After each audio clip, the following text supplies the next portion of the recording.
Bem-vindo ao canal do professor Paulo Ricardo Soares.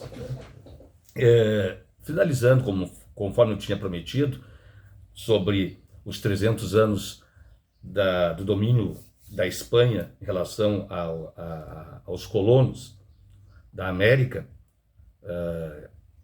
classificamos como América Latina, do México, né, até a Terra do Fogo. A pronúncia de México se pronuncia México em espanhol. Mexico é uma palavra azteca, não tem nada com espanhol, mas levou o nome. Capital do México, Ciudad de México, Cidade do México, essa é a capital. Vai até a Terra do Fogo, Tierra del Fuego, o canal de Beagle, e depois vem o continente Antártico. Tá? Todas essas terras eram colônias da Espanha, com exceção das Guianas Francesas, como eu dissera antes, eu falei lá no outro vídeo, da França, e Suriname da Holanda, e o Brasil de Portugal, claro. Isso tenho certeza que todos sabem. Muito bem. Falando sobre a prisão que, quando Napoleão Bonaparte convida o rei Carlos IV, e o seu filho foi junto, eu devia ter botado no vídeo, o filho dele foi junto. Por quê? Por que eu quero citar o filho dele? O filho dele, Fernando VII. Fernando VII foi junto, porque não adiantava, foi um arapuca. O Napoleão Bonaparte convida o Carlos IV, o rei da Espanha, para jantar e prende ele. E prende o filho também, porque se prendesse só o pai, o filho tomaria o reinado por sucessão, né, consanguíneo, e ia trocar meia dúzia não ia dar nada, só dá conflito. Ele já fez o trabalho completo e colocou o seu irmão José Bonaparte. Isso já está no vídeo, então, para não ficar cansativo. Mas também, só fazer uma costura, o general Junot, representante da França, invade Portugal em 1808, e a família real portuguesa vem para o Brasil com Dom João, que passa a ser aqui depois conhecido como Dom João VI, o pai de Dom Pedro I, avô de Dom Pedro II. E o Império de Dom Pedro II, confesso que se tivesse hoje o Império de Dom Pedro II, nós estaríamos num país super desenvolvido. Eu, até certo ponto, lá no meu foro íntimo, eu sou um monarquista, porque eu gostaria, pelo menos, ter, já que ficam essas brigas de presidencialismo da República e só dá esses lixos que acontecem por aí, eu preferiria um Império de Dom Pedro II, uma família real, sustentar essa família real, mas pelo menos vinha um retorno para nós, porque o Dom Pedro II foi um exemplo de imperador, um homem culto, honesto, inteligente, falava mais de 20 línguas, etc. Né? E tem um aí que não fala nem português direito. Muito bem.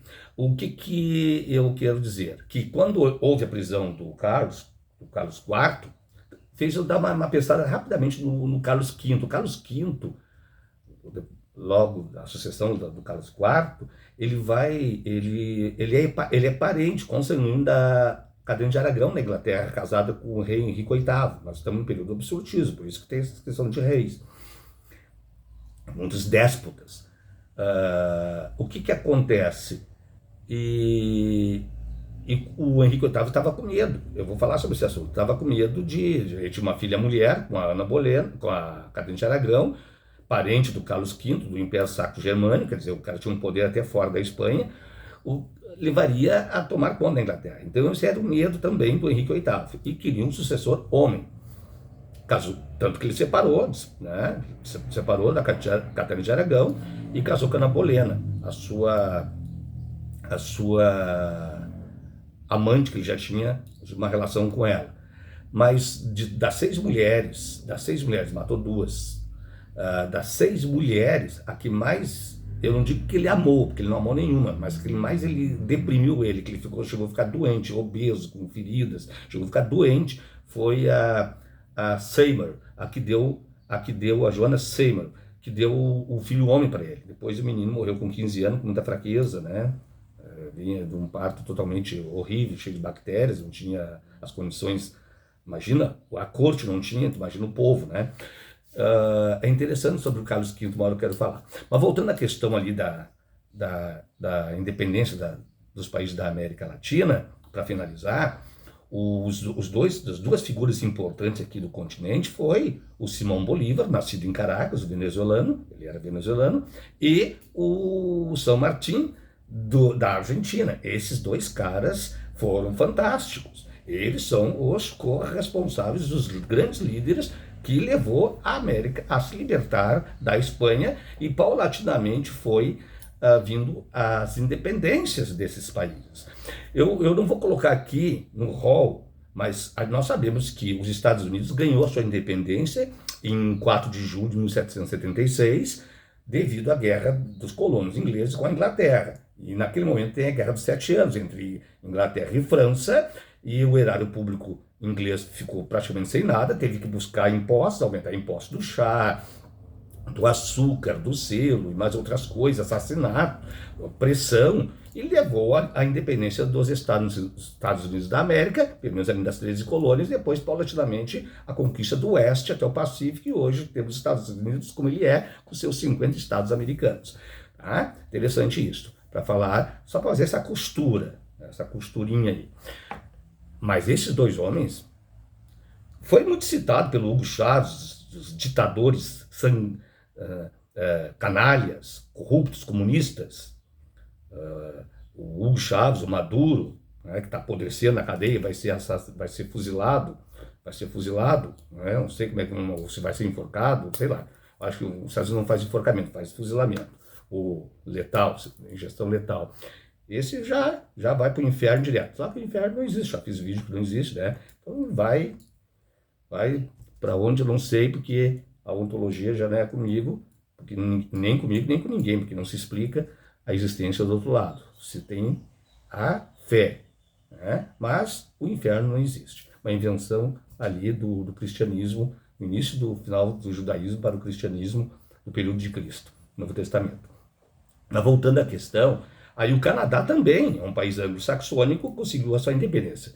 Os Estados Unidos, 4 de julho de 1700, os Estados Unidos em 1776, 4 de julho de 1776. Bom, o Haiti, o Canadá também ganhou sua independência, porém é um país atípico. Tem a parte francesa, em direção a Quebec, para o Atlântico, e tem a parte de Ottawa, os ingleses, em direção ao Pacífico. E provavelmente teremos um país no futuro aí chamado, não sei se vai ser Quebec, mas de origem francesa, que o Canadá vai se dividir.